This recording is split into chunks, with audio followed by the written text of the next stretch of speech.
ગુરુજી, આગળ એક પ્રશ્ન છે કે એકાદશી શેના માટે અને કેવી રીતે કરવી જોઈએ? ये सब प्रश्न ऐसे हैं कि जहां मैं ये समझाए मैं 10% लोग की ये बातें हैं, 80% लोगों को इन प्रश्नों से कोई लेवा देवा नहीं।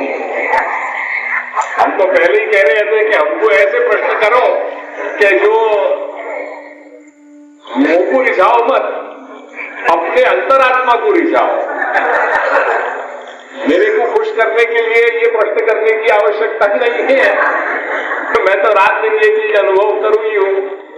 आपको वास्तव में क्या जानना है, आप अपनी अंतरात्मा से, ये हमारा जो संवाद है, ये गुरु शिष्य को और जो आचार्य संस्था और जो सेवक संस्था को संवाद है, वाको हम पूर्ण रूप से वाको लाभ ले सके, या लिए हम यहाँ एकत्रित भय हैं, या लिए प्रश्न ऐसे होने चाहिए कि जो वास्तव में अपनी जिज्ञासा है। बहरहाल एकादशी की बात है। अब ये सब क्या है, उर्दू फारसी लगने लगी है सब चीजें। देखो, एकादशी क्या है? ये एकादशी को प्रश्न आया, एकादशी क्या है, ये शब्द क्या है? मेरे साथ थोड़ा संवाद करो। है? हाँ, ठीक है। देखो, इतना जवाब दे दिए, इतना जवाब दे दिए, बराबर है। मैं आपको थोड़ा विस्तार में कहता हूँ, इनने टू दी पॉइंट कह दिया, इनने मेरी ऊर्जा बचा ली। धन्यवाद। થોડો વખત और સ્પષ્ટ કરે, એકાદશી એટલે શું? એકાદશી શબ્દ જયારે સાંભળીએ આપણે એટલે શું? 11 નો આંકડો, એવું કઈ ખ્યાલમાં આવે ને? એકાદશી એટલે 11 નો આંકડો। ये आंकड़ा 11 को काय से रिलेटेड है, काय से संबंधित है? कुछ भी हो सके। प्रश्न क्या है? प्रश्न फिर बोलियो। એકાદશી શેના માટે અને કેવી રીતે કરવી જોઈએ? શેના માટે અને કેવી રીતે કરવી જોઈએ? શેના માટે એકાદશી? પણ કોઈ બીજી વસ્તુનો ઉલ્લેખ નથી આમાં। ઇન્ટુ બ્રેકેટ્સ વ્રત આ શકે। હા, પણ પ્રશ્નમાં એવું કઈ ના આવ્યું ને કે એ શું છે, એકાદશી એટલે શું? કોઈ દિવસ છે, કોઈ વ્યક્તિનું નામ છે, કોઈ જગ્યાનું નામ છે, એવું કોઈ જગ્યાએ ઉલ્લેખ નથી। એટલે દિવસની વાત અહીંયા કરી રહ્યા છે, આવી મિતિની વાત કરી રહ્યા છે। કેમ કે પ્રશ્નમાં એવો કોઈ ઉલ્લેખ નથી એકાદશી કેવી રીતે કરવી। એટલે એકાદશી કોઈનું નામ પણ હોઈ શકે, કોઈ જગ્યાનું નામ હોઈ શકે, પણ એકાદશી જે પ્રશ્નમાં છે અહીંયા એ દિવસનો નામ છે, મિતિનો નામ છે। अंग्रेजी कालचक्र में या कोई स्थान नहीं है, पहली बात। ये हमारा एक बड़ा विचित्र देश है कि जब जहां हम 2 नावन में पांव रख करके चलते हो, ये वो देश है। व्यवहार हमारा सब कुछ क्या है? व्यवहार हमारो सारो अंग्रेजी माध्यम से घणो गयो है, पूरो तंत्र।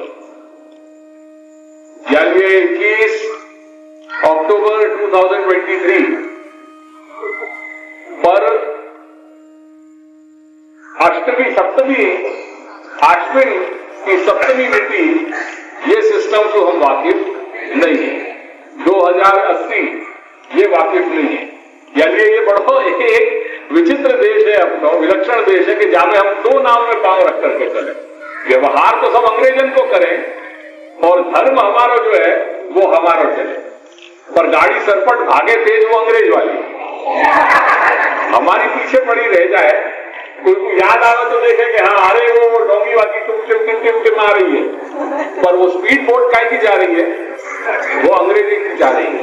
यानी वो 21 अक्टूबर 2023 याद है, पर वो सप्तमी अश्विन मास की सप्तमी और विक्रम संवत 2080 ये शायद भागी ही कोई को याद आते हो। ये 2 सिस्टम वाली बात है। यानी हमको कोई इन सब चीजों से लेन देन नहीं है, और समझने के लिए समझना भी चाहिए, क्योंकि आखिर में है तो वही चीज जो हमारे, क्योंकि कहीं पे भी जब लिखोगे आज भी जब हम पत्रिका लिख रहे हैं अपने बालकन के विवाह की, या कोई मंगल पत्रिका लिख रहे हैं कोई ओपनिंग की, वहां में हम अंग्रेजी तारीख के साथ अपनी मिति भी हम रख रहे हैं। आज कम से कम वो अभी चालू है, अभी सब कुछ सर्वनाश नहीं है, अभी उतनी चीज चालू है। ये बात और है कि हम अग्नि को नीचे करने लगे, अग्निदेव को हम नीचे रखें और खुद विवाह में अपन कुर्सी पे बैठे, जूता मोजा पहन करके बैठे। बदलाव तो बहुत कुछ हो रहे हैं। अपनी कुमकुम पत्रिकाएं भी लोग अंग्रेजी में लिखने लगे और वहां में गौरव महसूस करें कि हमारा इन्विटेशन कार्ड हम लोग इंग्लिश में लिख रहे हैं। हम हैं संस्कृति से मूलभूत गुजराती, अपन लोग गुजराती हैं, पर हमारी वेशभूषा, भाषा, आचार विचार, व्यवहार, खान पान पे हमको गौरव नहीं है। हमको ये लगे कि यहां में कुछ हम बैकवर्ड लग रहे हैं, या ये हमारी इन्विटेशन जो हमारे बालकन के शादी के जो वेडिंग जो इन्विटेशन आपके जब हमारे पास आवे, जो वेडिंग इन्विटेशन अंग्रेजी में लिखो भयो हुए, मैं वाकू देखूं भी नहीं हूं, वो प्रेम से वो जो व्यक्ति वैष्णव आकर के दे जाए, मैं वाकई प्रेम भाव वापस स्वीकार करके हाथ में ले करके मैं रखता हूं। क्यों? क्योंकि वहां में मुझको अंग्रेजी संस्कृति की गंध आवे, मुझको बू आवे। एक चीज जो हमारी अपनी है, दो प्रसंग जीवन में अपन को मिल रहे हैं, वो दो प्रसंग में भी हम अपनी संस्कृति को आदर नहीं कर पा रहे। और ये खेल कितना पुराना है? सिर्फ एक पीढ़ी को, सिर्फ एक पीढ़ी में ये सब कुछ जो है वो 180 डिग्री टर्न हो गया। आपकी शादी में आपके माता पिता ने जो वेडिंग इन्विटेशन दी और कुमकुम पत्रिका वो अंग्रेजी में लिखी थी, आपके माता पिता ने लिखी थी, आज आप वो करते हो गए। एक पीढ़ी में सब कुछ सत्यानाश हो गया। आप अपनी संस्कृति भूल गए, आप अंग्रेजी में वो पत्रिका लिखने को गौरव महसूस कर रहे हो कि हमने गौरव जो है हमने अंग्रेजी में वो इन्विटेशन कार्ड दी हो। सब खत्म। ये संस्कृति आप अपने ही हाथन से या कोई इतिश्री या होम कर रहे हैं। ये समाज में बातें मैं आपको बता रहा हूं क्योंकि ये समाज की गैदरिंग है और समाज को कौन सी दिशा देनी हम आज शुरू करेंगे तो हमसे वो दूसरा शुरू करेगा, दूसरे से तीसरा, तीसरे से चौथा, और ऐसे समाज में ये परिवर्तन हुए। तो बात दो नाव में पांव रख करके चलने की होती।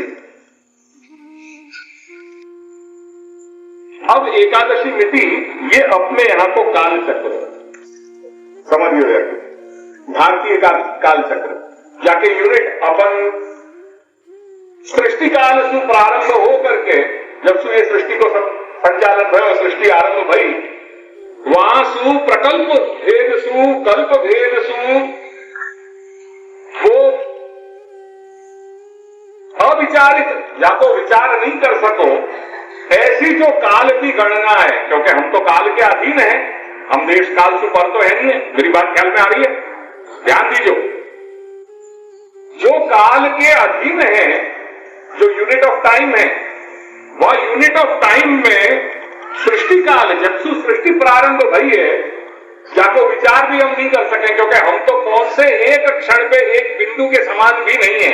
वो पूरे जो है वो जो ये सारो सृष्टि को जो ये सर्जन भयो है, वह सर्जन के काल क्रम में हमारा तो कहीं एक बिंदु भी नहीं है।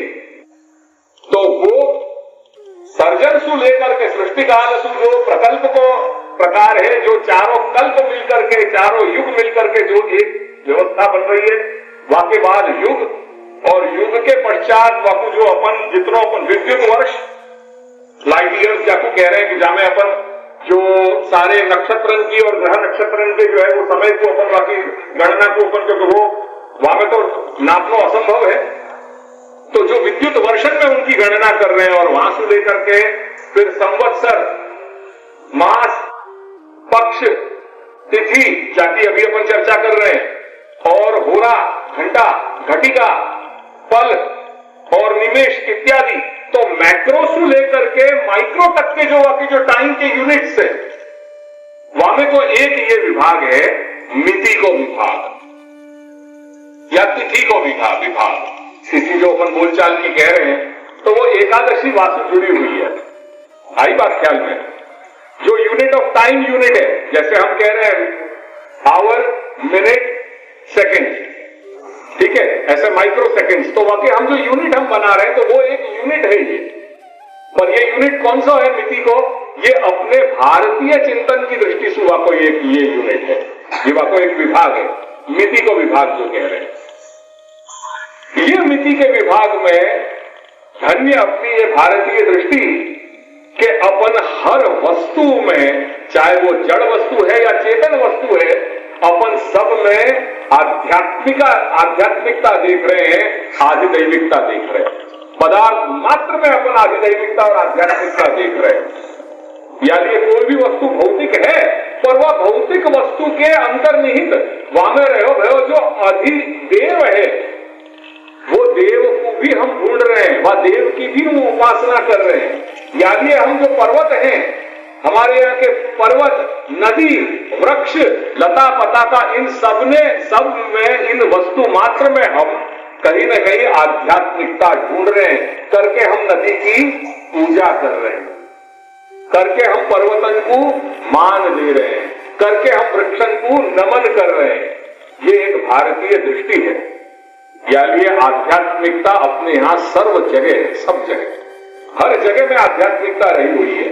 करके जो ये कालक्रम है, ये जो गणना है, ये गणना में भी हर जगह आध्यात्मिकता रही हुई है। नक्षत्र, अपने यहां इन नक्षत्रों के भी देवताएं माने गए हैं। और इन नक्षत्रों से जो मास जुड़े हुए हैं, उदाहरण के तौर पे श्रावण मास, श्रावण मास को नाम सुने? या के देवता कौन है? ये कौन से नक्षत्र से जुड़ो हुए है? श्रवण नक्षत्र। श्रावण मास कौन से नक्षत्र से जुड़ो हुआ है? श्रवण नक्षत्र। और श्रवण नक्षत्र के अधिष्ठाता देवता कौन है? भगवान विष्णु। यानी ये जो मास है श्रावण मास, ये कौन सा मास हो गया? वैष्णव मास हो गया। यानी ये मास में अपन क्या कर रहे हैं? धर्म कर्म की चीजें ज्यादा कर रहे हैं। दान, व्रत, तप, जप, होम, स्वाध्याय, संयम, ये सब अपन कर्म ज्यादा कर रहे हैं। ये धार्मिक चीजें ज्यादा कर रहे हैं, व्रत त्योहार इत्यादि ज्यादा कर रहे हैं। क्योंकि अपने शास्त्र में ये बात कही गई है कि तुम ये मास में या ऐसे जो मास हैं या प्रकार के, उनमें जो कुछ भी धर्म कर्म करोगे तो वो तुम्हारे लिए कल्याणकारी होएगा। ये एक भारतीय दृष्टि है। बस यही तरह तरीका से जैसे मास को महात्म्य है, ऐसे ही मिति को महात्म्य है। और मिति के अंदर जैसे ये प्रतिपदा से लेकर के और पूर्णिमा और तत्पश्चात प्रतिपदा से लेकर अमावस, जो दोनों शुक्ल पक्ष और अमल पक्ष, शुक्ल पक्ष और कृष्ण पक्ष है, इन दोनों में 15 मिति जो है, जो तिथि हैं, उनके भी अलग अलग विधान है, उनके देवताएं हैं, उनके दिन के अलग अलग जो है वो महात्म्य है। यानी जो अब मैं आ जाऊं कि जो उनने कही कि हाँ ये एकादशी मिति क्या है, तो ये एकादशी मिति जो है या को यानी आग्रह अपन रख रहे हैं क्योंकि ये वैष्णव तिथि है, या को दूसरा नाम है हरि दिवस। भगवान हरिसु, भगवान विष्णु के दिन से जुड़ो भयो ये दिन है, ये मिति है एकादशी की। और ये हमारे 5 ज्ञानेंद्रिय, 5 कर्मेंद्रिय और मन, ये भी 11 हुए। ये एकादशी जो मिति है, ये इनके जो दोष हैं हमारे, जो हम मनसा वचसा कर्मणा जो कुछ भी विचार कर रहे हैं, मन से जो विचार कर रहे हैं, वाणी से जो बोल रहे हैं, शरीर से जो चेष्टा कर रहे हैं, वो जो कुछ भी असत चेष्टाएं अपनी हो रही है, जो शास्त्र विहित चेष्टा नहीं है, जो धार्मिक चेष्टाएं नहीं है, और उनके कारण जो कुछ भी दोष उत्पन्न होते हुए बहुत ही सूक्ष्म लेवल पे जाको हम नहीं पहचान पा रहे हैं कि आ करवाती हमें कहीं खोटू कर्યું કે નહીં, પણ જેના કાંઈ પડકે આપણી ચેષ્ટાઓ છે, આપણી ક્રિયાઓ છે, અને એના કારણે જે આપણા આત્મોન્નતિમાં જે કંઈ પણ ઉત્કર્ષના માર્ગમાં જે પ્રતિબંધ થઈ રહ્યું છે, જે ચેષ્ટાઓના કારણે, એનું નિવારણ આ એકાદશીમાં જે આપણે વ્રત વગેરે કરીએ છીએ એના માધ્યમથી આ दोषों अपना दूर થાય છે। यानी ये एकादशी अपन करे हैं कि ये हमारे आध्यात्मिक जो दोष हैं उनको दूर कर रही है और भगवान मार्ग पे, आत्मोत्कर्ष के मार्ग पे जो कुछ भी हम करने जा रहे हैं वहां में जो प्रतिबंध है उनको दूर करके जो वह आध्यात्मिक मार्ग के लिए आवश्यक चीजें हैं वो आवश्यक वस्तुओं को आधान भी ये कर रही है एकादशी। यानी गुणन को आधान करनो और दोषन को दूर करनो ये एकादशी को कार्य। यानी ये एकादशी मिति अपन कर रहे हैं या में व्रत रखें और श्री महाप्रभु की विशेष आज्ञा है कि एकादशी उपवास आदि कर्तव्यम वेद वर्जितम। तो वेद वर्जित जो एकादशी का उपवास है वो प्रत्येक वैष्णव को करना चाहिए। हाँ, हमारे चूंकि हम वैष्णव हैं यानी हमारे लिए एकादशी को व्रत जो है वो कर्तव्य है। बाकी आप सब जो कर रहे हो, जो भी करते हो वो पता नहीं, आप माता जी को जो है नौरता करते हो या मंगलवार करते हो या शनिवार हनुमान जी को करते होंगे या बहुत से लोग हैं, तो आनंद है बात को, कोई दिक्कत नहीं है। पर क्या कर रहे हो वो आप जानो, फिर आप वैष्णव हो या क्या हो वो भी आप अपना निर्णय करियो। वैष्णवन के लिए एकादशी को व्रत कर्तव्य रूप है।